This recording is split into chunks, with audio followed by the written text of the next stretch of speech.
सर्वांना हरिओम. सुखासारिखे पूर्ण वैराग्य जाचे, वसिष्ठा परी ज्ञान योगेश्वराचे. कवी वाल्मिका सारिखा मान्य ऐसा, नमस्कार माझा सद्गुरु रामदासा. श्रीमद्दासबोध दशक 17वा. त्यामध्ये आपण आज समास 5वाचा थोडक्यात अभ्यास करणार आहोत. या 5व्या समासाचे नाव आहे अजपा निरूपण. अजपा निरूपण नाव थोडं कठीण वाटेल, परंतु समर्थांनी अत्यंत सोप्या भाषेमध्ये या समासातून अजपाचं महत्त्व, अजपा काय आहे ते आपल्याला सांगितलेलं आहे. समर्थ माऊलींनी या समासामध्ये अजपा जपाचा थोडक्यात परामर्श घेतला आहे. अजपा नावाचा जप आहे आणि त्याचा थोडक्यात समर्थांनी परामर्श घेतला आहे, त्याचं विवेचन केलेलं आहे. खरे सांगायचे म्हणजे साधकाच्या दृष्टीने अजपा जपाचे महत्त्व सांगावे तेवढे थोडेच आहे. वेद, उपनिषदे, न्याय, वैशेषिक, सांख्य, योग, तंत्र आणि बौद्ध दर्शन या सर्वात अजपा जपाचे महत्त्व वर्णन केलेले आहे. जपा हा शब्द जप या धातूपासून बनतो. जप म्हणजे प हलंत असतो, अर्धा प असतो.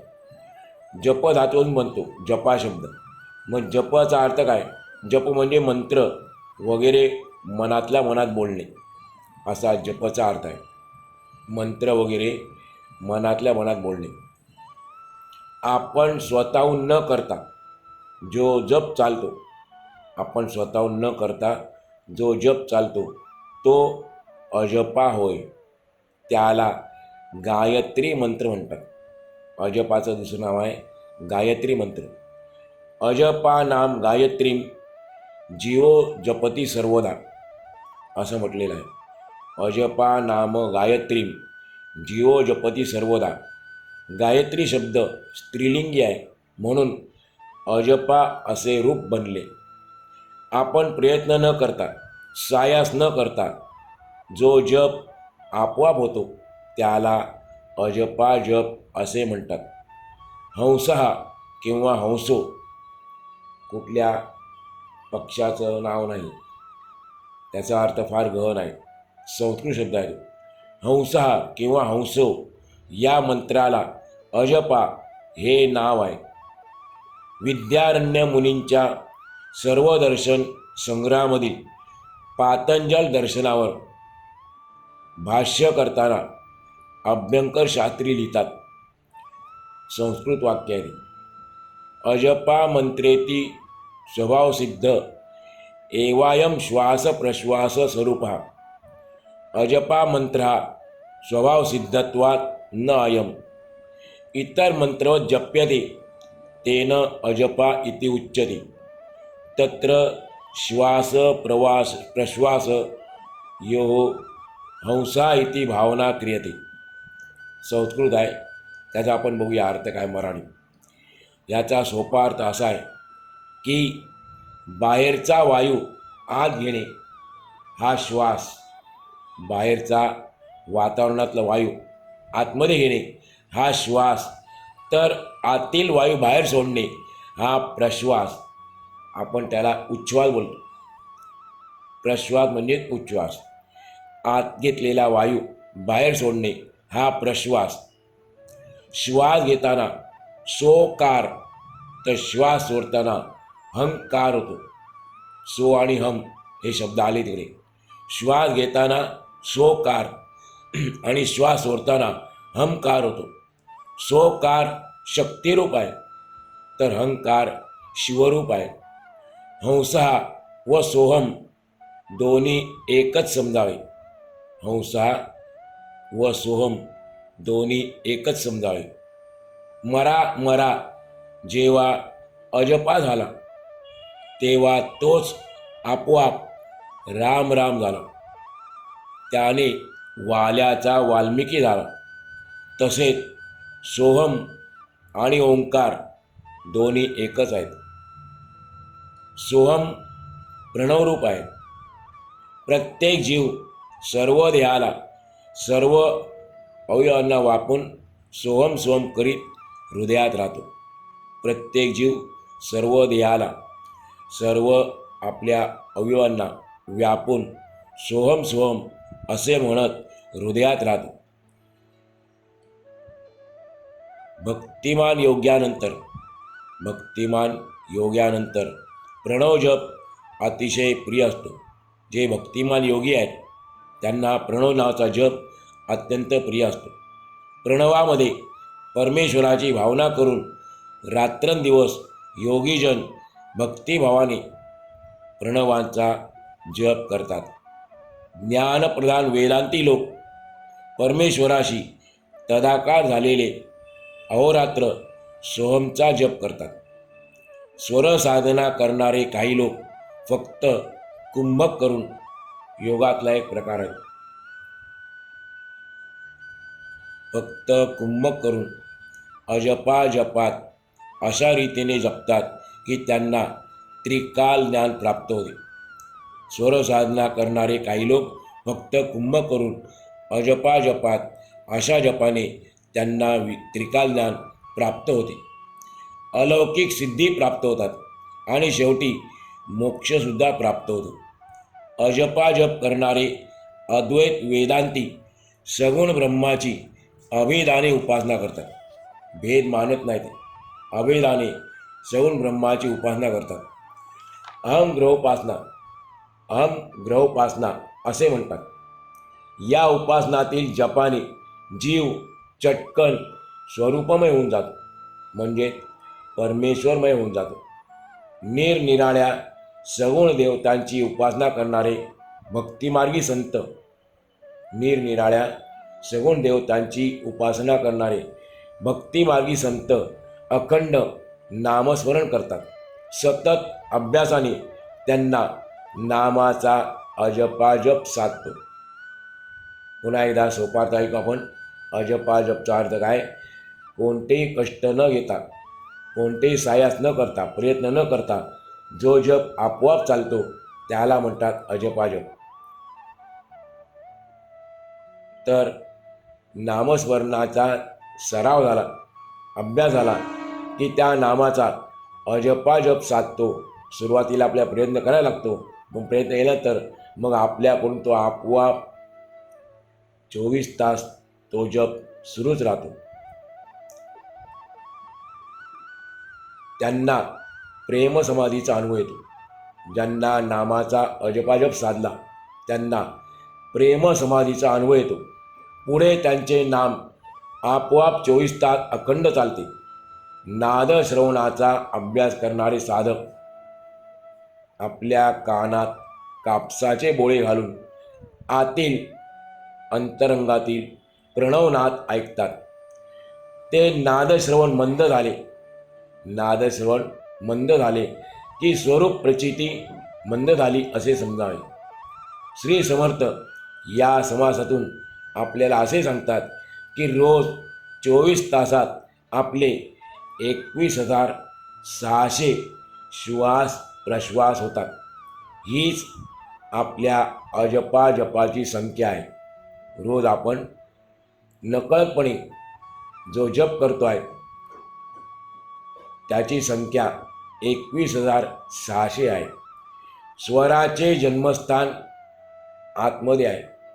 स्वराचे जन्मस्थान आतमध्ये आहे. म्हणून एकांतात मौन धरून बसावे आणि अजपाजप करावा.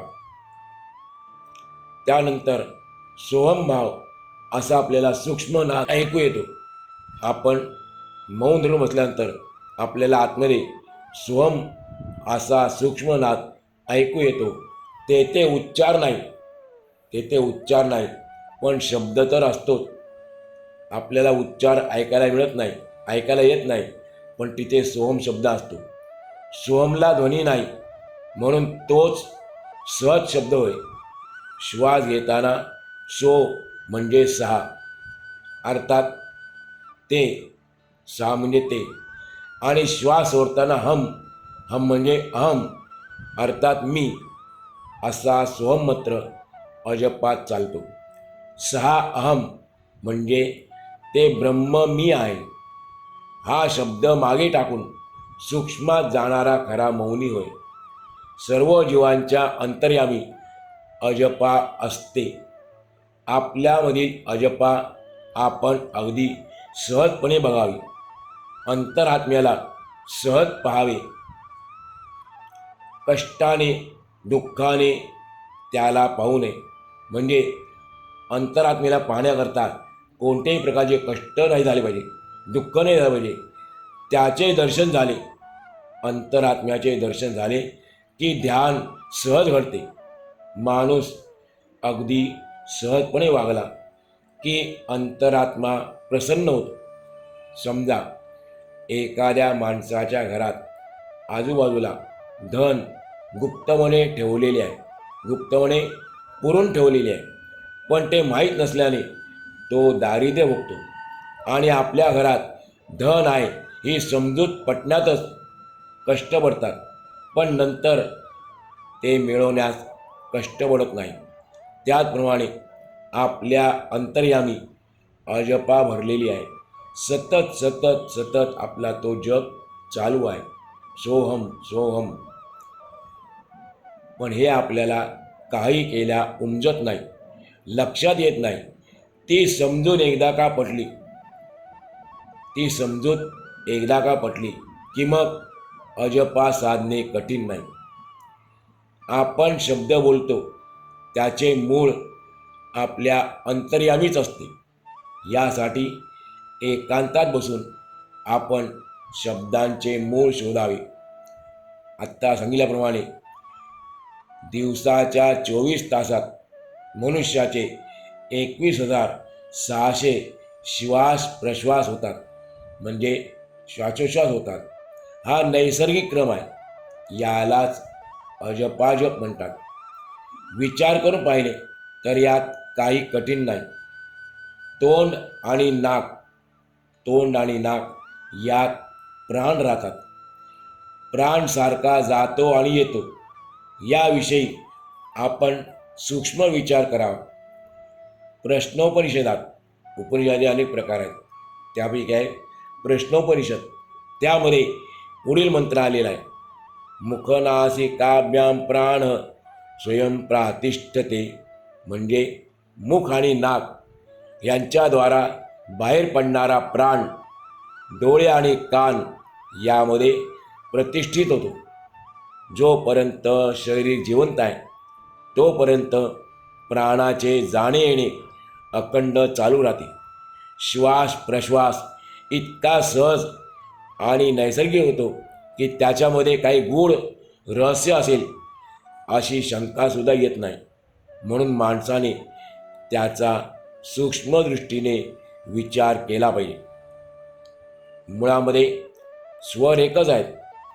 तारस्वर म्हणजे उच्च स्वर. स्वराचे प्रकार सांगतात समर्थ आपल्याला समजावून.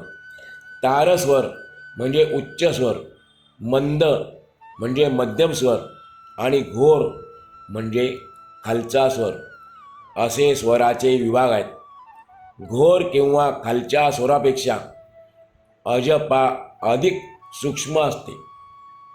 नाभीच्या ठिकाणी, बिंबीच्या ठिकाणी परावाणीमध्ये जे अतिशय सूक्ष्म स्फुरण होते त्याला उन्मेष म्हणतात.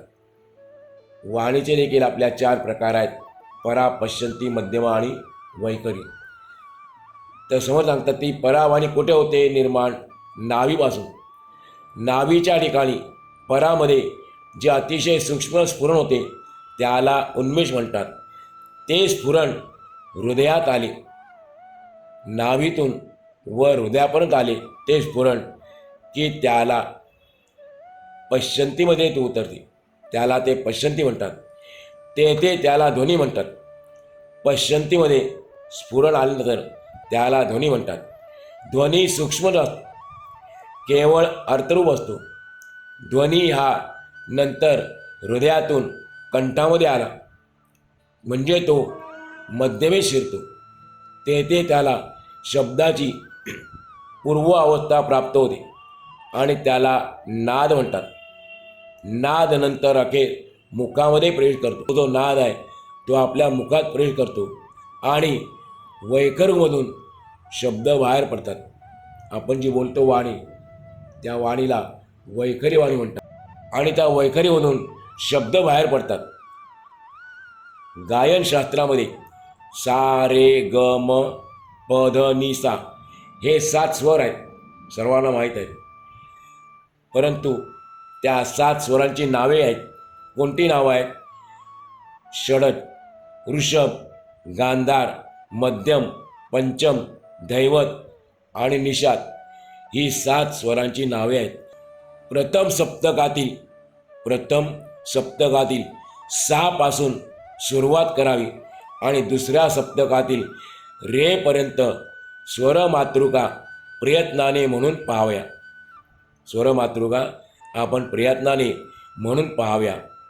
अशा रीतीने चढते उतरते स्वर म्हणून पाहावे. तसे म्हटल्यास परावाणीच्या अलीकडे म्हणजे बेंबीच्या वर आणि पश्चंतीच्या खाली म्हणजे हृदयाच्या खाली स्वरांचे जन्मस्थान आहे. तेथून स्वर उत्पन्न होतात. यासाठी आपल्याला माहीत नाही, यासाठी एखाद्या अगदी निवांत ठिकाणी बसावे, मन शांत असावे आणि तेथे हे सगळे नीट लक्ष देऊन पाहावे, नीट लक्ष देऊन ऐकावे. अखंड येणाऱ्या आणि जाणाऱ्या वायूवर लक्ष ठेवावे. आपल्या आतमध्ये जाणाऱ्या आणि नंतर बाहेर पडणाऱ्या वायूवर आपण लक्ष ठेवावे. एकांतात बसून एकांतामध्ये मौन धरून बसावे आणि सावधपणे श्वास प्रश्वासाच्या येण्या जाण्याकडे लक्ष द्यावे. तेव्हा असे लक्षात येईल की श्वासाच्या येण्यामध्ये व जाण्यामध्ये सोहम सोहम असे शब्द होत आहेत. आपणहून प्रयत्न करता जे शब्द ऐकू येतात ते सहज शब्द समजावे. अगदी सहजपणे हे शब्द बाहेर पडतात, म्हणून त्याला सोहमला सहज शब्द असे म्हटलेले आहे. आपल्या जन्मापासून ते आपल्या सोबतच आहेत. सोहम असे शब्द जे आहेत ते आपल्या जन्मापासून आपल्या सोबतच आहेत. त्या शब्दांचा उच्चार झालेला असतो, पण त्यांना ध्वनीचे व्यक्तरूप नसते. सोहम शब्दाचा उच्चार झालेला असतो, पण त्यांना ध्वनीचे व्यक्तरूप नसते. सोहम असे होणारे सहज शब्द जो मागे टाकून बसतो तो खरा मौनी. त्याला समर्थांनी उत्तम मौनी असं म्हटलेलं आहे. आणि हे साधण्यासाठी तर योगाभ्यासाची खटपट असते. एकांतामध्ये बसून सोहम शब्द ऐकत असतात. एकांतात बसून सोहम हे सहज शब्द ऐकत असता ऐकणारा मी वेगळेपणाने राहतो. त्यावेळी मी सोहम शब्द ऐकतो ही वृत्ती असते. पण जोपर्यंत वृत्ती आहे तोपर्यंत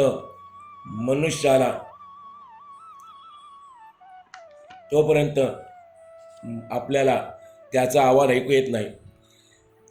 हे आपल्याला स्पष्ट जाणवते. जोपर्यंत मनाचा लय झाला नाही तोपर्यंत खरे मौन साधले नाही हे उघड आहे. आणि म्हणून सहज शब्द ऐकण्याची वृत्ती लीन करून जो निवृत्ती म्हणतो तो उत्तम मौनी असतो. अशी वृत्ती रहित शांत अवस्था, कोणती वृत्ती नसलेली शांत अवस्था साधण्यासाठी योगाचा अभ्यास केला जातो. आपण मौन धरून एकांतात बसलो असता कोणता तरी शब्द उमटल्याचा भास होतो. आपण त्याकरता प्रयत्न केला तर आपल्याला जाणवेल, अनुभव येईल. मौन धरून एकांतात बसलो असताना कोणता तरी शब्द उमटल्याचा भास होतो. आपण त्याला सोहम म्हणतो. स्वामीजींचे म्हणणे असे आहे की वास्तविक प्रत्येक प्राण्याच्या शरीरात केवळ श्वास प्रश्वासाची अखंड ये जा चालू असते. त्या वायूच्या ये जा करणाऱ्या गतीला जो मंद आणि सूक्ष्म आवाज असतो त्याला आपण सोहम सोहम असे रूप देतो. आपल्या मनाने कल्पिलेला तो एक प्रकारचा भासच आहे.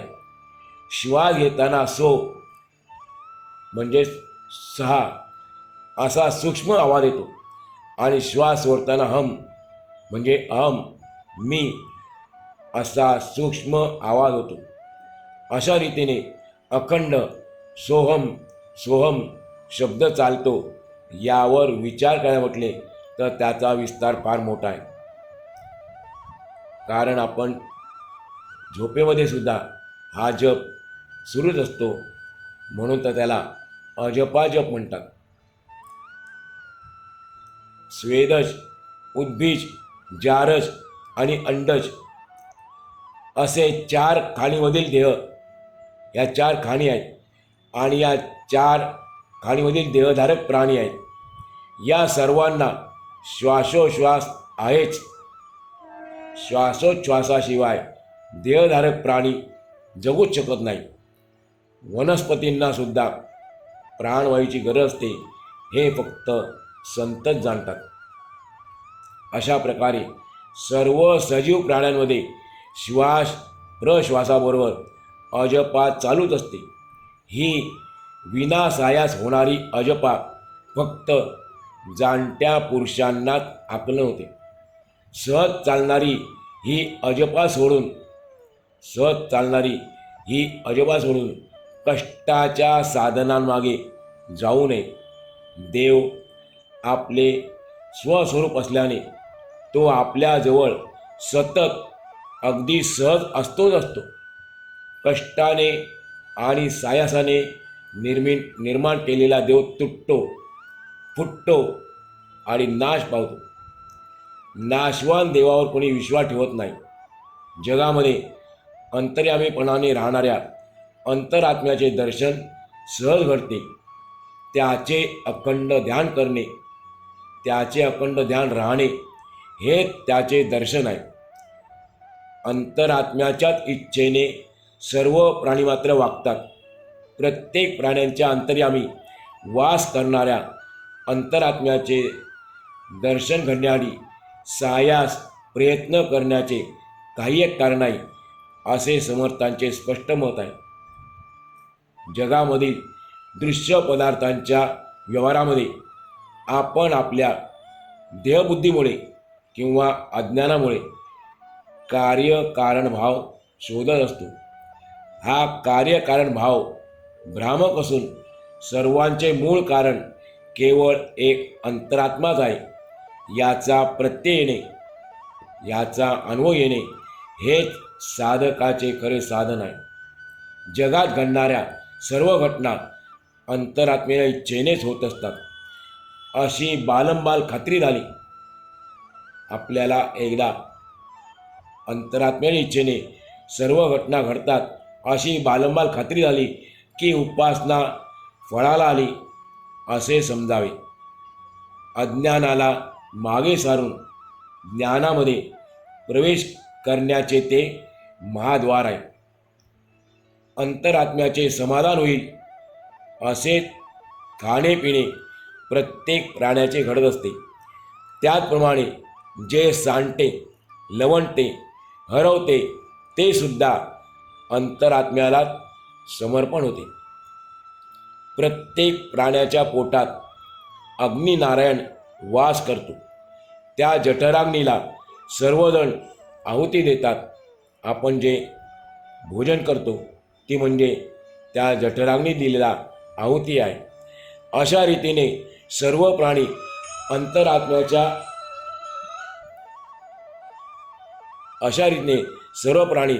अंतरात्म्याच्या आज्ञेनेच वागतात. भूक लागली की अंतरात्मा आहार मागतो.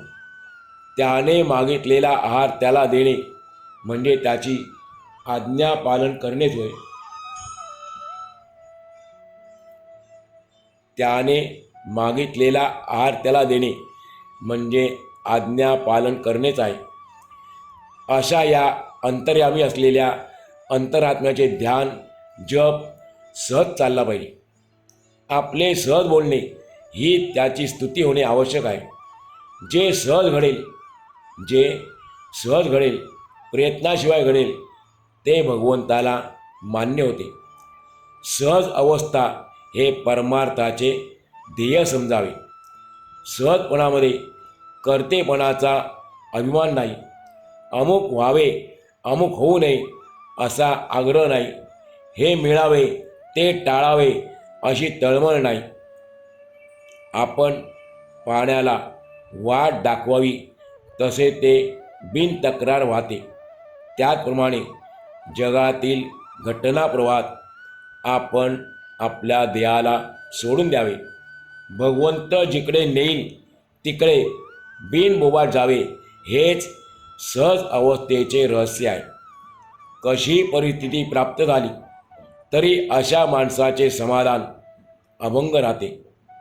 ज्याने भगवंतावर श्रद्धा ठेवून आपले जीवन आपला देह त्याच्यावर सोडला आहे त्याच्या जीवनामध्ये समाधान अभंग राहते. ही सहजावस्था काय आहे हे समजण्याआधी साधकांना अनेक कठीण साधने करावी लागतात. त्याशिवाय सहज अवस्था कशी असते ते चटकन समजत नाही. समर्थ म्हणतात, धन आहे ते पुरून ठेवले आहे. त्याची जागा चुकली की धन असून दारिद्र्य येते.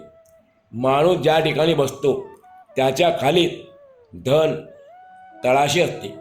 वर त्याचा व्यवहार चालतो पण त्याला बिचाऱ्याला माहीत नसते धन आपण जिथे बसलेलो आहे त्या जमिनीच्या खालीच आहे. त्यामुळे तो माणूस दारिद्र्य भोगतो.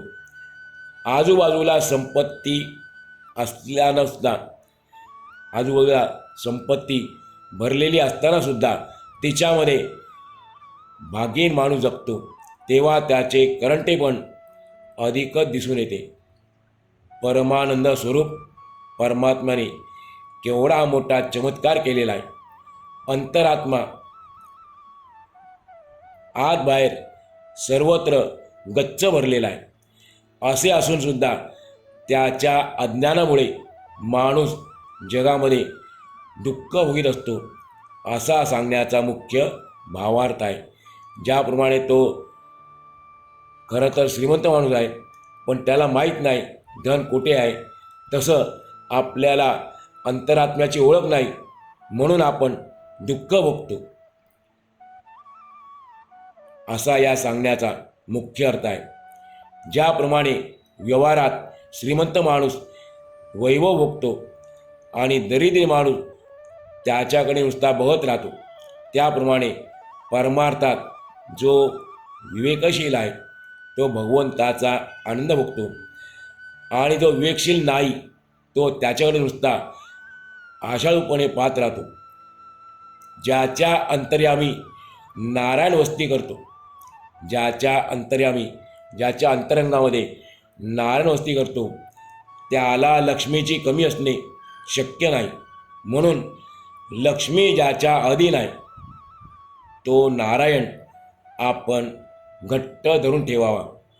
जेथे शिव तेथे शक्ती, जेथे नारायण तेथे लक्ष्मी, जेथे कृष्ण तेथे राधा, जेथे राम तेथे सीता या पौराणिक कल्पनांचा उपयोग करून समर्थ असे सांगतात की ज्याच्या अंतरंगामध्ये नारायण आहे त्याला धनाची लक्ष्मीची काही कमी नाही.